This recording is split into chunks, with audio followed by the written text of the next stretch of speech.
So we're going to program this remote control to control your TV. And if you'll notice on the back of it, there's a quick setup guide. It's just 3 steps. So what you do in those steps, you press and hold the setup button until you'll notice the light will blink a couple times here. And what we want to do is tell the remote that it's going to program the TV. So we press the TV button. That'll light up solid.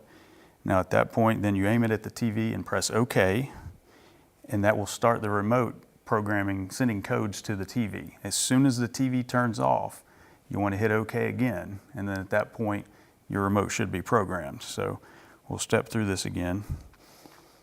Press and hold setup. TV blinked, so we're going to press that, and that's the one we're programming.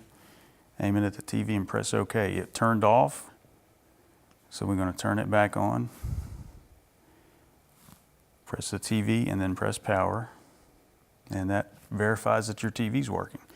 So now the remote is programmed to control your TV.